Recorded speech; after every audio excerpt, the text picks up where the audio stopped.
सबसे पहले प्रिंसिपल का पता होना जरूरी है। सर्वे के मेनली 2 प्रिंसिपल है, डिटेल में समझेंगे इनका मतलब। सबसे पहला प्रिंसिपल है work from whole to part. अब इसको समझते हैं पहले कि ये है क्या। ठीक है, तो यहां पर लिखते हैं work from whole to part, Hindi में लिखेंगे पूर्ण से अंश की ओर। अब देखिए, पहले इसको समझने के लिए एक एग्जांपल लेते हैं। मान लेते हैं कि एक लैंड एरिया मेरे पास अवेलेबल है, इतना लैंड आपके पास है, जहां पर आपने कल कैडेस्ट्रल सर्वे करके, कैडेस्ट्रल सर्वे या कैडेस्ट्रल मैप पर प्लॉट पसंद किया था कि यहां मैं घर बनाऊंगा। तो उस कैडेस्ट्रल मैप वाले प्लॉट पर अब आप असली पर चले गए कि yes, I am a civil engineer और अब मैं कंस्ट्रक्शन यहां पर करूंगा। अब कंस्ट्रक्शन करने के लिए आपने खुद डिजाइनिंग करी है अपने पूरे घर की। ठीक है, अच्छा चलो, हमने पूरी डिजाइनिंग की और अब हम कंस्ट्रक्शन के लिए गाइड कर रहे हैं वहां पर कि कैसे कैसे कंस्ट्रक्शन करनी है। आपने क्या किया, देखिएगा ये हमारा एरिया अवेलेबल है। ठीक है, आपने क्या किया, सबसे पहले एग्जाम्पल लीजिए, आपने यहाँ पर अपना पहला कॉलम सेट कर दिया, पहला कॉलम। ठीक है, ध्यान से सुनना, यहां से स्टार्ट किया, ये आपने पहला कॉलम दिया, आपकी बाउंड्री में हो आप। ठीक है, अब मैम जब हमने डिजाइनिंग स्टेप किए तो हमने 2 रिस्पेक्टिव कॉलम के बीच सेंटर टू सेंटर डिस्टेंस कितना होगा वो निकाला और उस बेसिस पे यहाँ एक और कॉलम प्रोवाइड कर दिया। हमने अपने आप सब कैलकुलेशन डिजाइनिंग की है, तो ये centre to centre distance D1 हमने निकाला और दूसरा कॉलम आपने यहाँ बना दिया। ठीक है, अब जब आप साइट पर काम करोगे, पहली बात, कभी भी 100% एक्यूरेसी नहीं आएगी। अब देखिएगा, अगर मैंने सेंटर टू सेंटर डिस्टेंस निकाला इन दोनों के बीच D1, लेकिन जब मैं साइट पर उसे एक्चुअल में काम करूंगी, कोई भी काम करेंगे, तो उसमें क्योंकि 100% एक्यूरेसी नहीं आएगी, कुछ ना कुछ एरर आ गया। एग्जाम्पल, हमने इसको, मैं एग्जांपल ले रही हूं, हमने इसको E1 डिस्टेंस आगे रख दिया। E1 इज द एरर जो इस डिस्टेंस को मेजर करने में आया। आपने D1 सोचा था, लेकिन आपने D1 प्लस E1 एरर, मतलब प्लस थोड़ा सा डिस्टेंस आगे अपने कॉलम को एस्टेब्लिश कर दिया। फिर आपने सोचा चलो अब अगला कॉलम रखते हैं। अब अगला कॉलम रखना है तो तीसरा कॉलम जब आप यहां बनाने लगे, अभी आप बना रहे हो, अब तीसरे में भी एरर आ गया। अब सुनना, अब मैम ये डिस्टेंस था D2, लेकिन इसमें भी कुछ ना कुछ एरर E2 आ गया। अब मेरी बात का आंसर करना, क्या पहले वाला एरर E1 लास्ट वाले एरर में ऐड हुआ होगा? अगर मैं बोलूं यहां पर मैं 50 सेंटीमीटर ज्यादा डिस्टेंस मैंने मेजर कर लिया, मान लो यहां 50 ज्यादा मेजर किया था और यहां पर 30 ज्यादा मेजर किया था, तो ये कॉलम कितना आगे शिफ्ट हुआ होगा बताना। ऐसे एग्जांपल ले रही हूं, ये कितना आगे शिफ्ट हुआ होगा? 50 मैम यहां का एरर, 30 मैम यहां का एरर, तो 80 सेंटीमीटर ये आगे निकल गया बाउंड्री से। और ऐसे हम कर नहीं सकते, जब हम कॉलम बना रहे थे हमें तभी समझ आ गई कि हम अपनी बाउंड्री से बाहर चले गए और पिछली लाइन का एरर अगली लाइन में ऐड हो गया। अगर मैं इसी के आगे एक और कॉलम बनाऊं, क्या ये 80 वाला एरर और बढ़ जाएगा? जैसे जैसे मैं मेजरमेंट लेती जाऊं, जैसे जैसे मैं मेजरमेंट लेती जाऊं और ये एरर अगर ऐड होता जाए तो इसको बोलते हैं क्यूमुलेट होना। ऐड होने को बोलेंगे क्यूमुलेट होना। अब आपने सेम कहानी रिपीट करी, यहां से मैम हमने एक कॉलम प्रोवाइड करा इस डायरेक्शन में, यहां से दूसरा कॉलम, यहां से फिर तीसरा कॉलम, और अगले के लिए हम चले गए बाउंड्री से बाहर ही, यानी कि इसका एरर, इसका एरर, इसका एरर, यहाँ total E1 E2 E3 error आ गया। समझ गए बात? अब मैं यहाँ काम कैसे कर रही थी, पार्ट 2 होल, एक छोटे से पार्ट से मैंने स्टार्ट किया कि मैं पहले इस तरफ का एरिया कवर करती हूँ, फिर इस तरफ का एरिया कवर करती हूँ, और दूसरे की बाउंड्री में आप पैर भी नहीं रख सकते हो, ये टाइम है आज का, आप जानते हैं। तो पार्ट 2 होल अगर हम काम करते हैं, ये एग्जांपल किसका था, पार्ट 2 होल। पार्ट 2 होल अगर हम काम करेंगे, एक छोटे से पार्ट से स्टार्ट करके हम पूरे एरिया को कवर करेंगे, तो इस केस में एरर एक्यूमुलेट होगा। मैं डेफिनेशन लिखूंगी आगे, आप बस समझिए, भी एरर बढ़ता जाएगा। ठीक है, अब दूसरा केस लेते हैं। अब मैम हमने क्या किया, हमने अच्छे से पढ़ाई कर रखी थी, हमने अच्छे से सब्जेक्ट भी पढ़ा था, बाकी चीजें भी पढ़ी थी, तो हमें पता था ऐसे काम नहीं करना है। अब हमने काम कैसे किया, समझदार इंसान की तरह। जैसे क्लास में कुछ लोग आराम से सुन रहे हैं, उन्हें पता है जब पढ़ाया जाता है तो सेम टाइम पर हम डाउट का आंसर कैसे करें भाई, जब मैं स्क्रीन पर देख ही नहीं रही तो मुझे डाउट कहाँ दिखेगा आपका। तो आप समझदार इंसान जो आराम से पढ़ रहे हैं, सुन रहे हैं, उन्होंने क्या किया, पहला कॉलम तो यहीं दिया, फिर दूसरा उन्होंने यहां दिया। अब बताना इससे फायदा क्या होगा, फिर तीसरा यहां प्रोवाइड किया। तो सबसे पहले मैंने अपनी बाउंड्री फिक्स कर ली, सबसे पहले अपनी बाउंड्री फिक्स कर ली कि हम बाउंड्री से बाहर नहीं जाएंगे। तो पहले मैंने पूरे एरिया के बाहर एक ऐसे पॉइंट सेलेक्ट कर लिए कि भाई इससे बाहर नहीं जाना, इसके अंदर ही काम करना है पूरा। तो पूरी एरिया को कवर करने वाले जो पॉइंट्स होंगे, इन पॉइंट्स को बोला जाएगा मेजर, इन पॉइंट्स को बोला जाएगा मेजर कंट्रोल पॉइंट्स। अब इनको कंट्रोल पॉइंट क्यों बोलते हैं, अगर मैंने बाहर की बाउंड्री वाले कॉलम को एस्टेब्लिश करते हुए ही गलती कर दी, एरर ला दिया, तो ऑब्वियस सी बात है अंदर भी एरर आएगा। तो अगर आप बाहर वालों को ज्यादा प्रिसाइजली मेजर करोगे तो अंदर एरर आने के कम चांसेस हैं। तो बाहर वाले जो मेजर पॉइंट्स हैं, ये पूरे वर्क को अफेक्ट कर रहे हैं। सोचो आप बाहर वाला काम ही गलत कर देते, इसको हटा दिया मैंने यहां बना दिया, हो गया ना सारा सर्वे खराब। क्या पूरा एरिया का जो करोगे, इसके अंदर जितनी भी डिटेल लाओगे वो सारी खराब हो गई, इन दो की भी खराब हो गई मैम, इन दो की भी खराब हो गई। तो हमें क्या करना है, सबसे पहले जो बाहर वाले कंट्रोल पॉइंट्स हैं, मेजर कंट्रोल पॉइंट, उनको एस्टेब्लिश करना है ज्यादा प्रिसाइजली। और कौन से हो गए, अब क्या किया हमने मैम, ये बाउंड्री के बाद इससे इसको रेफरेंस माना, D1 डिस्टेंस पर हमने यहाँ पर एक कॉलम एस्टेब्लिश कर दिया, फिर इसको रेफरेंस माना और यहां से देखा, अरे हमने तो D2 कैलकुलेट किया था पर D2 से कुछ डिस्टेंस ज्यादा आ रहा है। सुनना, यहां से मैंने D1 पर इसको एस्टेब्लिश करना था, जब यहां से मेजर कर रही हो तो मैम ये एक्स का एरर अभी भी आ गया, ये एक्स का एरर अभी भी आ रहा है कि मैम यहां से तो हम उतना ही मेजर करके हमने एस्टेब्लिश कर दिया कॉलम, पर जब मैं यहां से मेजर कर रही हूँ तो एरर इवन क्यों आया, क्योंकि इधर से कुछ गलती होगी। अभी थोड़ी ना आप ऐसे हो गए हो कि आप 100% काम सही करके आओगे, अभी भी एरर आएगा, पर जो एरर आएगा वो आपके इस एरिया में, इस एरिया के अंदर अंदर ही रहेगा, ऐड नहीं हो रहा है, अब एरर क्यूमुलेट नहीं हो रहा है, इसका एरर यहाँ जितना होगा इस एरिया के अंदर ही रहेगा, बढ़ेगा नहीं। तो जब एरर एक जगह पर ही फिक्स हो जाए, आपने उसको लोकलाइज कर लिया, लोकलाइज मतलब एक छोटे एरिया में ही वो रहेगा, जो एक जगह पे लोग रहते हैं उनको वहां के लोकल लोग बोला जाता है ना, तो वैसे ही आपने इस एरर को क्या कर दिया, लोकलाइज कर दिया इस एरिया में, ठीक है। तो अभी भी हमारा काम प्रॉपर सही नहीं है, एरर आएगा पर बढ़ेगा नहीं, इस लाइन के एरर को इससे कोई फर्क नहीं पड़ेगा और लोकलाइज हो गया। अच्छा, अब इसके बाद और क्या कर सकते हैं, सेम मैम यहां पर एस्टेब्लिश करेंगे, एरर आएगा अगर तो वो इस बाउंड्री के बीच में रहेगा, ठीक है। अब इसके बीच वाले अगर कोई पॉइंट्स हैं, मान लो ये वाला पॉइंट था या फिर ये पॉइंट था, ये तो जस्ट एग्जांपल बताया, ये था, और भी हो सकते हैं बीच में, यहाँ हो या फिर यहाँ हो, कुछ भी हो सकता है, जो भी डिटेल्स है इस एरिया के अंदर की, जो भी डिटेल्स है, ये जितने भी पॉइंट्स है जितने मैंने यहाँ पर मार्क किए, इनको बोला जाता है माइनर कंट्रोल पॉइंट, इनको बोला जाता है माइनर कंट्रोल पॉइंट।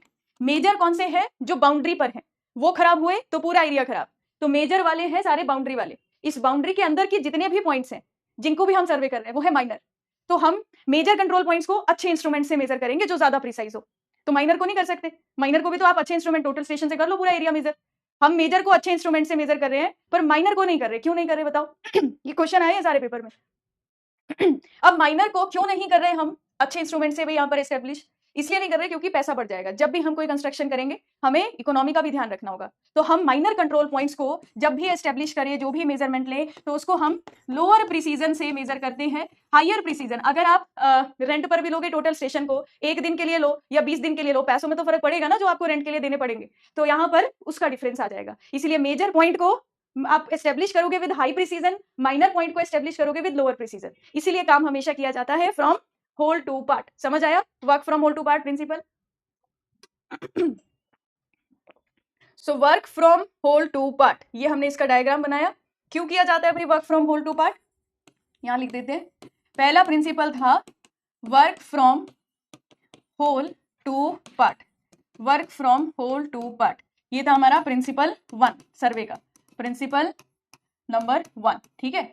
अब इसको हमने work from whole to part क्यों किया, पहला reason so as to prevent, so as to prevent, अब मैंने जो बातें बोली वही लिख रही हूं, so as to prevent accumulation of error, so as to prevent accumulation of error, accumulation of error का मतलब क्यूमुलेटिव होना, क्यूमुलेटिव का मतलब ऐड होना, तो अगर आपका एडिशन जो एरर है वो ना हो, so as to prevent accumulation of error मतलब एरर पिछला वाला अगले में ऐड ना होता जाए। दूसरा रीजन क्या लिख सकती हूँ, टू प्रिवेंट, या फिर ये क्यों किया जाता है, to localise, localise the error, ये सारी स्टेटमेंट दिखेगी अभी आपको पेपर में जब क्वेश्चन आएगा। लोकलाइज करने का मतलब एक ही जगह पे उसको फिक्स कर दिया कि इससे बाहर नहीं जाएगा, ये एरर आएगा पर पूरे एरिया को अफेक्ट नहीं करेगा, ठीक है।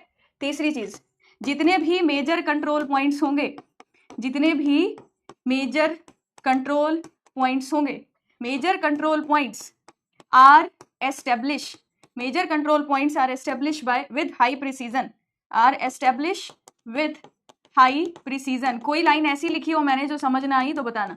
मेजर कंट्रोल पॉइंट को एस्टेब्लिश किया जाता है विद हाई प्रिसीजन, और लास्ट आते हैं minor control point, minor control points are establish with lower precision या lower degree of precision. Degree precision का डिफरेंस हम समझेंगे, अभी आप समझिए हम एक ऐसा अच्छे वाला इंस्ट्रूमेंट यूज कर रहे हैं मेजर कंट्रोल पॉइंट्स को एस्टेब्लिश करने के लिए, और माइनर के लिए हम एक कम लीस्ट काउंट वाला इंस्ट्रूमेंट यूज कर ले रहे हैं। अब ये लीस्ट काउंट क्या होता है थोड़ी देर में आपको क्लियर हो जाएगा, हमने सीखना है। तो प्रिंसिपल 1 सबको क्लियर है, बताइए। सेकेंड प्रिंसिपल पर जाते हैं और इसको समझते हैं। सेकेंड प्रिंसिपल क्या कहता है कि अगर मुझे कोई पॉइंट एस्टेब्लिश करना है तो मेरे पास 2 रेफरेंस पॉइंट होने चाहिए, ऐसे नहीं समझ आएगी ये बात।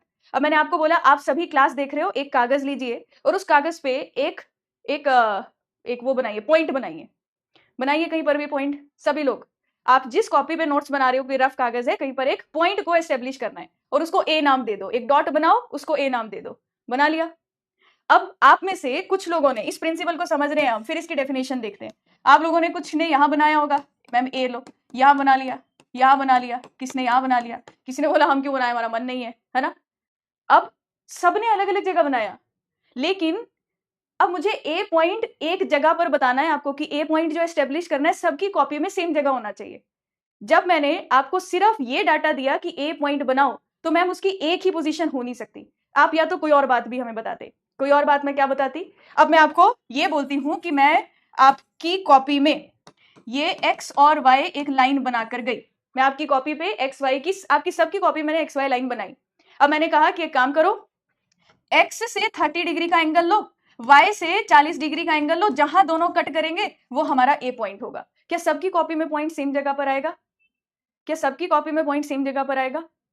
तो अगर मैं कोई एक पॉइंट की फिक्स पोजीशन बताना चाहती हूं, मेरे को आपको क्या क्या गिवन देना पड़ा, क्या क्या बताना पड़ा?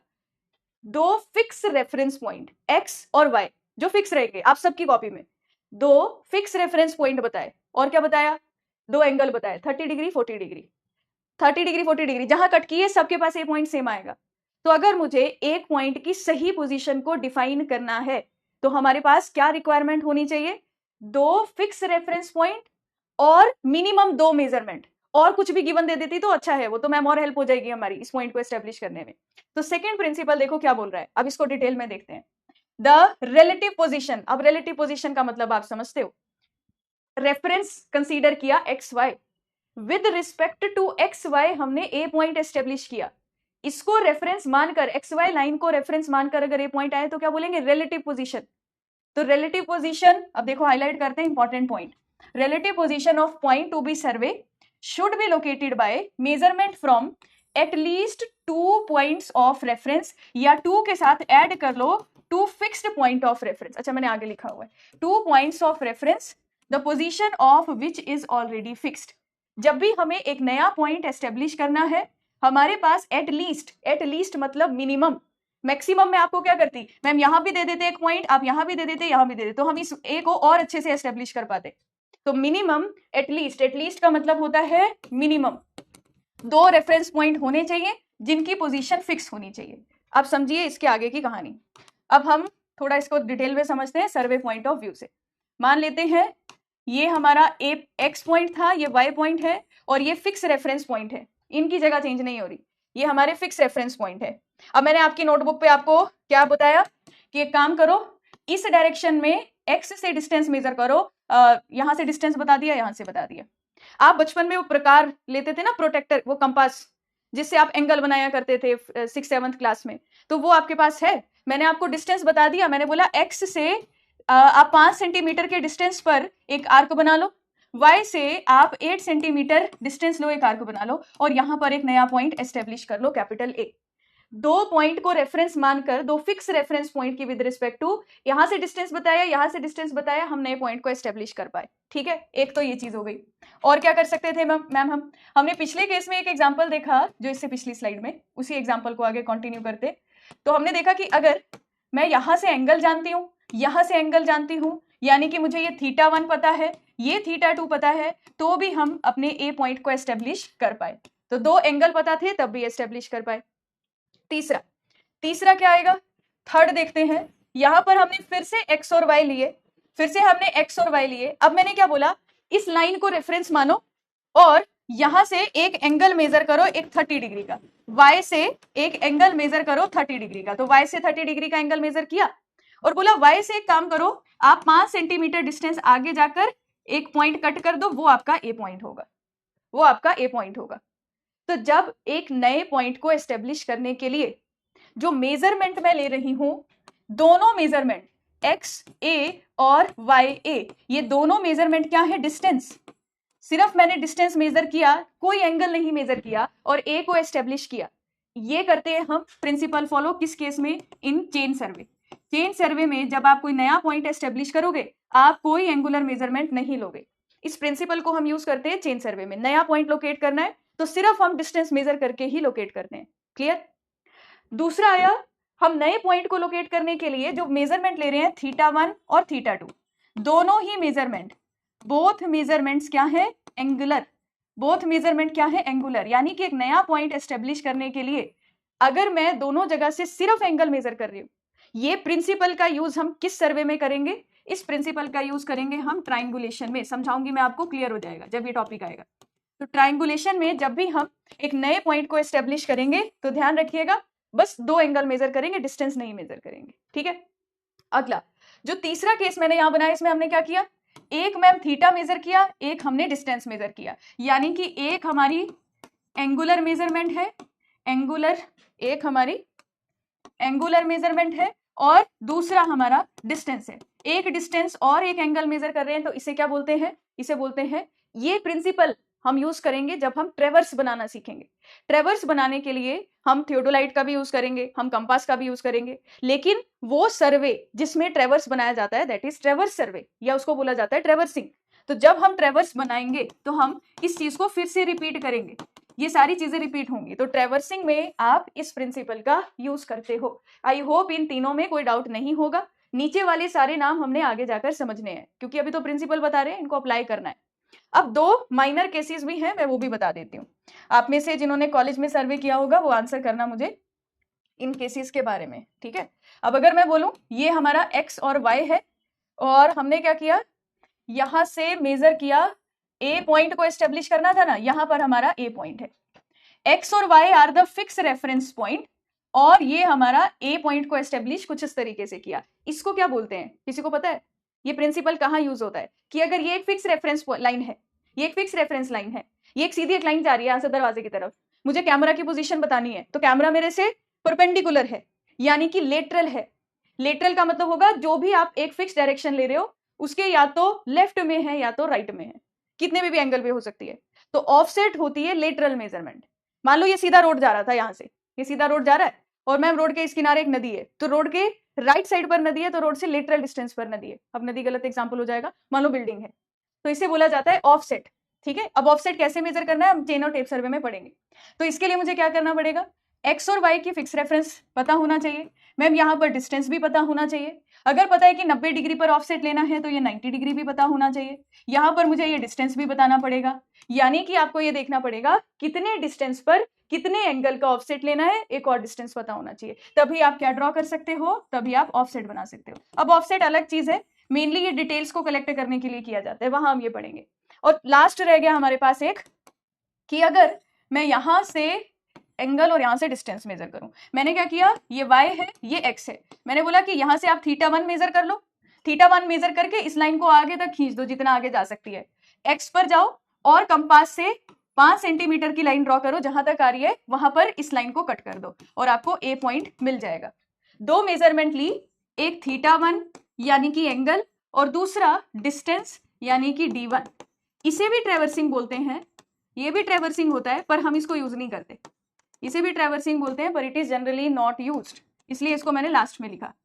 जब भी हम ट्रेवर्स बनाएंगे जिस जगह से एंगल मेजर करेंगे डिस्टेंस भी वहीं से मेजर करते हैं।